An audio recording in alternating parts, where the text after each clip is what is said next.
Now we're going to get back to Elijah. We're finishing that sermon series. This is our fourth in that sermon series. When we left Elijah last week, he had been on a sort of sabbatical himself. He had had the time under the broom tree. He'd had that 40-day walk. He'd gone up to the mountain. He'd had time in the cave, conversations heart to heart with God. And what he heard while he was up there is that you're going to have to go back the way you came. And you're going to have to go back to Ahab's land. You're going to have to anoint a new king. And by the way, you're going to also find your successor. That's where we begin today. Listen from 1 Kings 19, beginning with verse 19. But we'll also be looking at chapter 2 of 2 Kings. So Elijah went from there and found Elisha, son of Shaphat. He was plowing with 12 yoke of oxen, and he himself was driving the 12th pair. Elijah went up to him and threw his cloak around him. Elisha then left his oxen and ran after Elijah. "Let me kiss my father and mother goodbye," he said, "and then I will come with you." "Go back," Elijah replied. "What have I done to you?" So Elisha left him and went back. He took his yoke of oxen and slaughtered them. He burned the plowing equipment to cook the meat and gave it to the people, and they ate. Then he set out to follow Elijah and become his servant. So God had named a successor, Elisha. And I want you to know, first of all, that one of the big challenges of this sermon is going to be keeping Elijah and Elisha straight. I really think God might have helped us out a little bit by giving him a new nickname or something so that it wouldn't be so hard. I thought about calling them Jah and Shah, but then I thought that could be irreverent. So we're going to try sticking with these two names.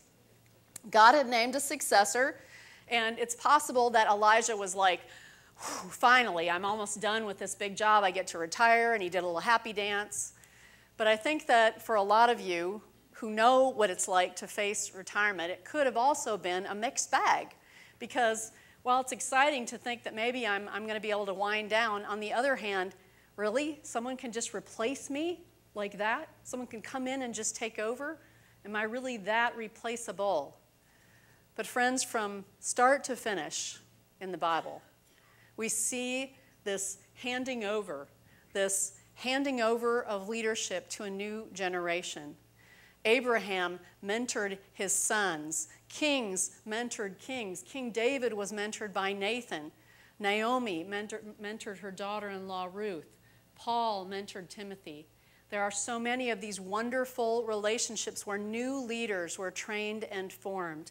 And this is a critical part of our Christian heritage. And so today, we're going to talk about the fact that in order for people to be sitting in these church pews like all of you, the leadership needs to be trained, the faith needs to be passed along from generation to generation. There's a passing on of the baton, so to speak, from Elijah to Elisha. And as we begin talking about their story, I know that there's lots of things we can learn about mentors from lots of different places, but I want to use this story and what I saw in there about mentoring. And as we're doing that, I want you to think about two questions. One is, am I willing to look for someone who might help me to be growing in Christ, no matter what age you are? And also at the same time, you ought to be thinking, am I willing to look for someone that I might be able to help grow in their next stage of faith? These two questions, being a mentor, looking for a mentor.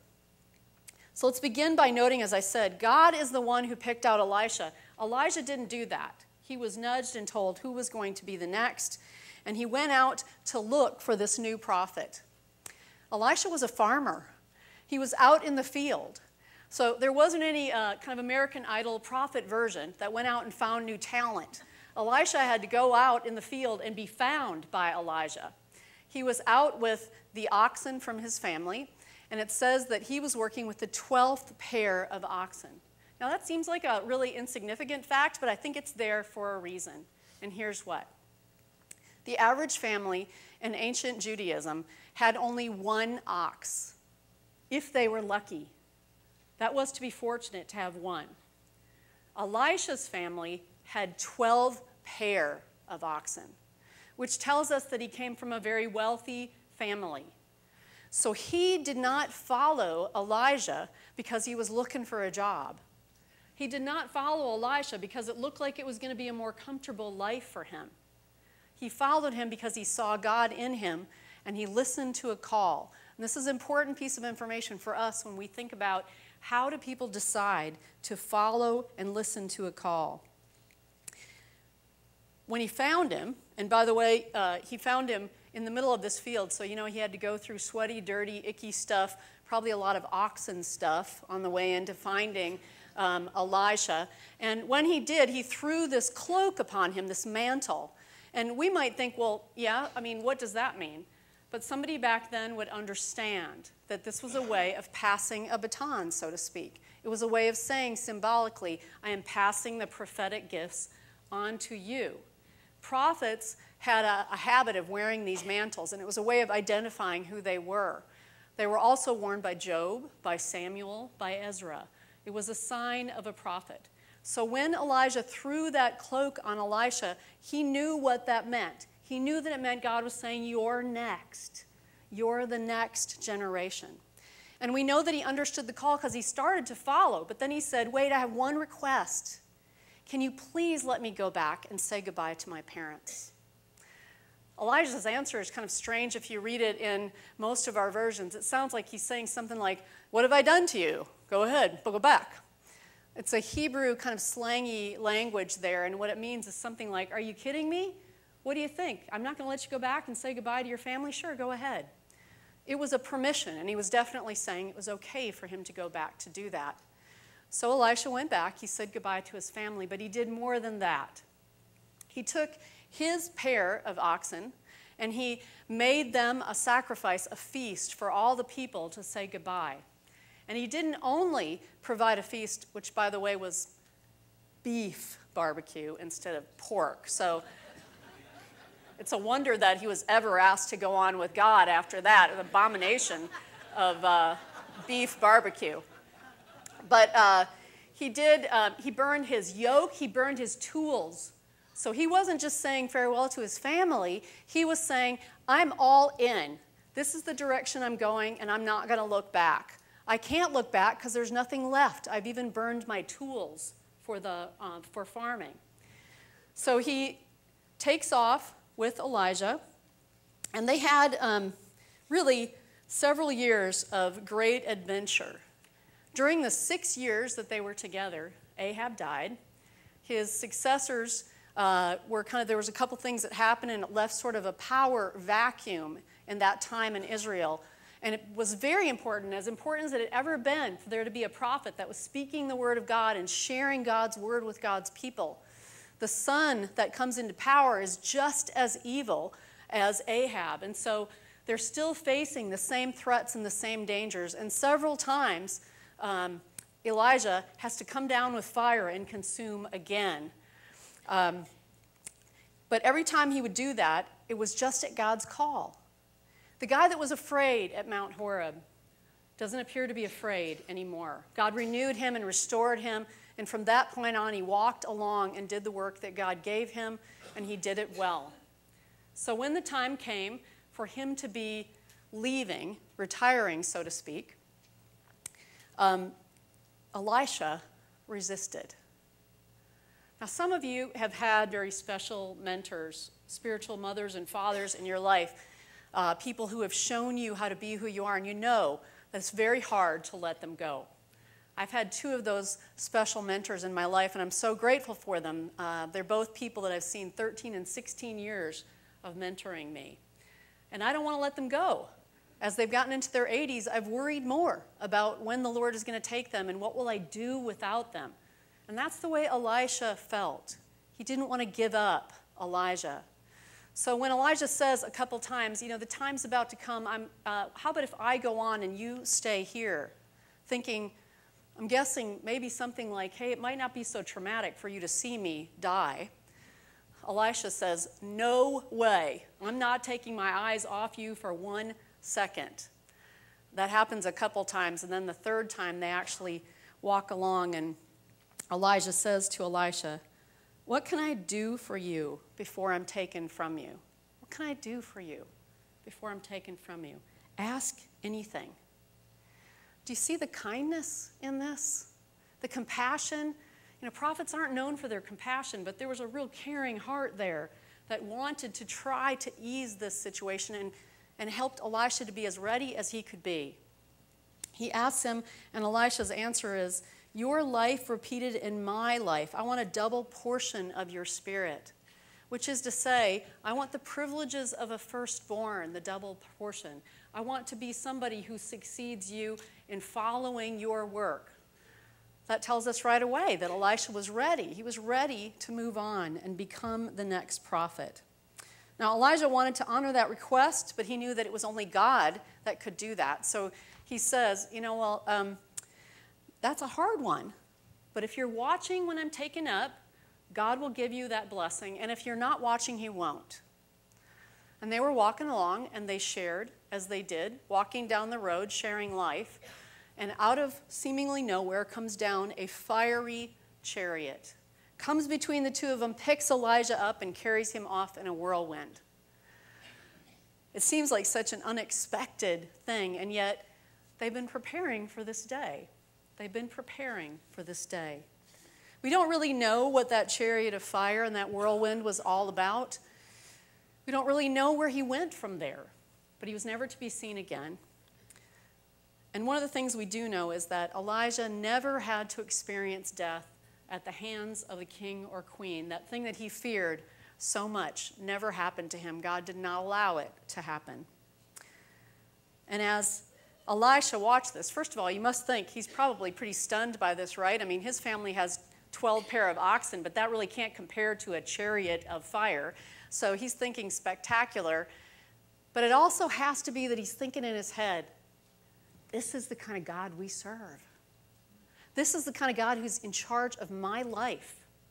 Whenever I start to doubt, I can kind of think back on this day and remember that whatever God has in mind, whatever it might look like, it's still going to end up good, which had to be an encouragement.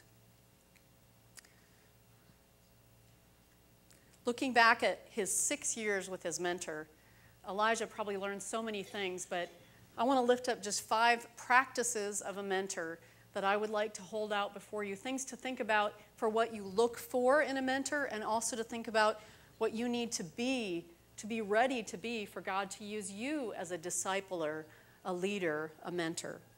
The first one's this: good mentors listen to God's agenda rather than having their own criteria about who deserves to be a leader. If we're just looking at them based on our own standards, we're going to pick the people the world chooses. That's not God's way.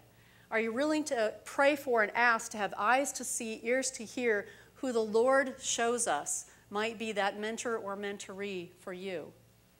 When I was first a psychologist in West Tennessee, one of my colleagues, who had only known for about 3 months, walked up to me out of the blue and said, "Did you know that you were called to ministry?" And I was shocked and daunted, frankly. But over the years, she and I had many conversations about that prophecy, and it was a part of what God was doing in my life over those years.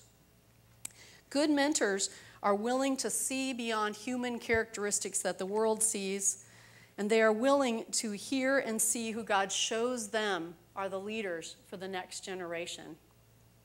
Remember that Elisha was just controlling oxen when he was found. He hardly looked like he was the best candidate to be a prophet. And yet, Elijah was willing to follow what God showed him about that criteria. Number 2, good mentors understand that God is the one who actually forms leaders, not us. We're obedient to be a part of a process that God is facilitating so that He is the real artist, He is the real coach, which means that we meet people where they are, not where we would like them to be, and we don't try to recreate ourselves in them. We don't assume that just because I'm this kind of leader, they need to be that kind of leader too. We're looking for God's process for how this person should be formed and shaped. And it really sounds easy, but then I get to things like my kids. And I think, yeah, I want them to be the person God made them to be until they don't dress exactly like I want them to dress, or when they're making a decision that I'm not sure about that direction for vocation or call. And I find myself so easily going back to kind of manipulative guilting or pushing instead of praying that God will help them to be formed in the right direction with advice from us. God is the real coach. God is the real artist, and good mentors understand that. Number 3, good leaders pour themselves out, sharing life with people they mentor. I just want to go back 1 minute and say that about not recreating. Elisha was a different prophet than Elijah. They both were prophets, but if you follow the life of Elisha from here, he's a softer. He doesn't deal with fire in the same way. He's more compassionate. He's still a prophet, but he's not a replica of Elijah, and that's the way we need to think too. So good leaders pour themselves out, sharing life with the people they mentor. Elisha did not do a 6-month internship with Elijah. He did not have a once-a-week lecture from him or a book that was handed to him about how to be a prophet. They lived life together. They shared life. And good mentors are willing to invest in the people that they are discipling or teaching. And that should be the person who you're interested in going to. Good mentors are interested. We have heroes. Heroes can be inspiring to us. They're great, but they're largely distant figures.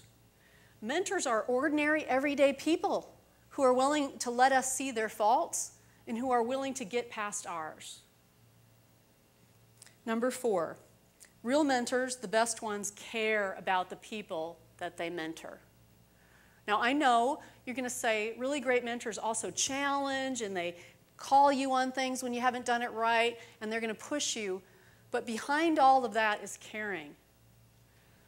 Elijah showed how much he cared for Elisha by letting him go back to his family to say goodbye. He let him know how much he cared for him by letting him kind of hang around for a while until he was ready to let go. He showed how he cared by asking him for what he needed.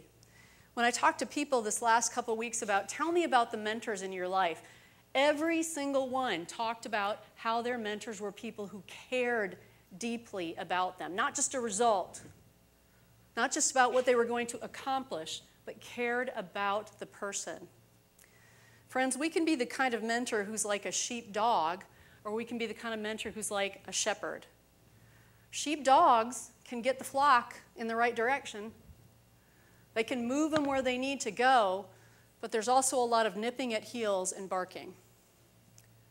Shepherds can be firm, but there's encouragement, there's guidance, and there's a willingness to lay down their lives for the flock because they care for them so much. We need to be the kind of leaders who care more than we criticize and who shepherd with people rather than biting and nipping to try to get them where we want them to go.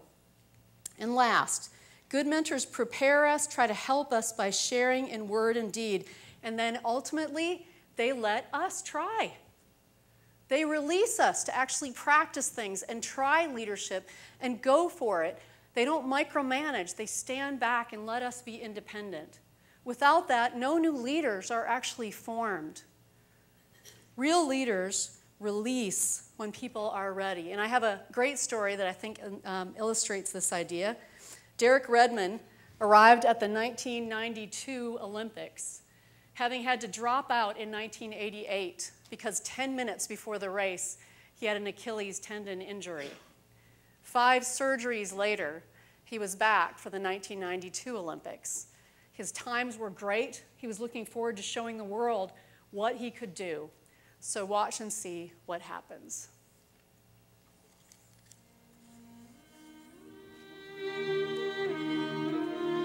Derek Redmond, the best form he's shown since he broke the British record.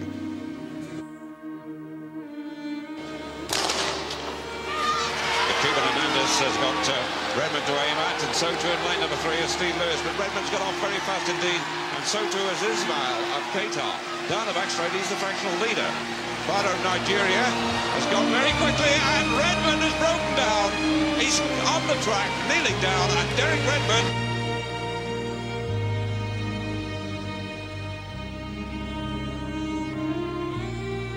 running down the back straight, I heard a funny clap or a pop, and I honestly, for a split second, thought I'd been shot. And then obviously I realised I've pulled a hamstring. When I am down and oh my soul so weary, when troubles come and my heart burdened be, then I am still and wait here in the silence. He just wants to finish. His dad's trying to run onto the track to stop him. He's going to tell him, Derek, don't. The old man went to put his arms around me, and I was just about to try and push him off because I thought it was someone else. I didn't see him. He sort of jogged from behind.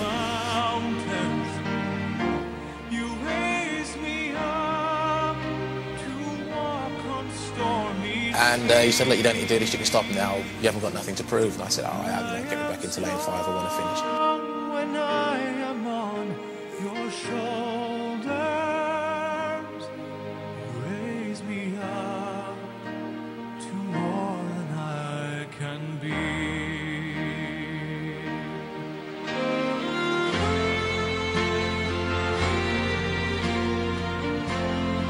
Now in the greatest arena in sport, he's getting the cheer of the games.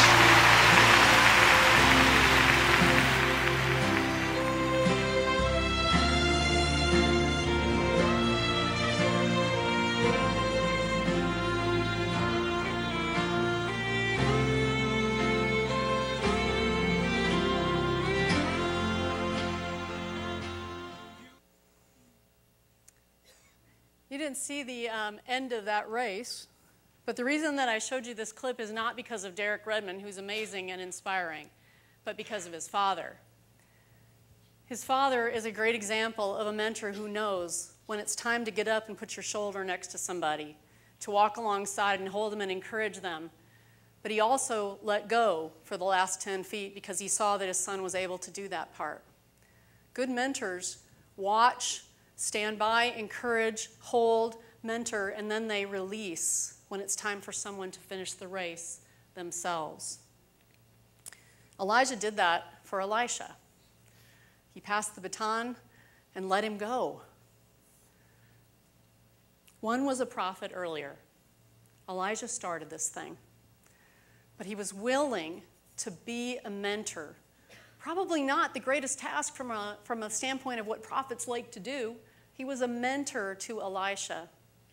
Elisha was a guy who was a farmer who was willing to receive that baton and to go on from there. And my question for all of you is, I already told you, are you willing to be that mentor? Are you willing to be that mentoree? There won't be people sitting in these chairs 100 years from now if all you do is take care of your own family. If we don't learn how to both receive that baton and pass it on to somebody else, it might be one, it might be 1,000. If you're not willing to look for somebody that you can help grow in the Lord, and if you're not willing to keep growing yourself, this place will be something else someday. Our best example of that business of handing over power and handing over to a successor comes from Jesus himself. He handed himself over for crucifixion, and then he handed over the keys to the kingdom to his disciples with the Great Commission. And if it wasn't for that, I wouldn't have the courage to be up here or the power to be able to lead anyone, and neither do you. But with that kind of history, friends, we all can say, whether we are 7 or 97, I need to be looking for somebody to help me grow. And if you're 7 or if you're 97, I need to look for somebody that I can stand beside and help them grow in the Lord. Elijah mentored Elisha. He passed the baton. What will be your legacy?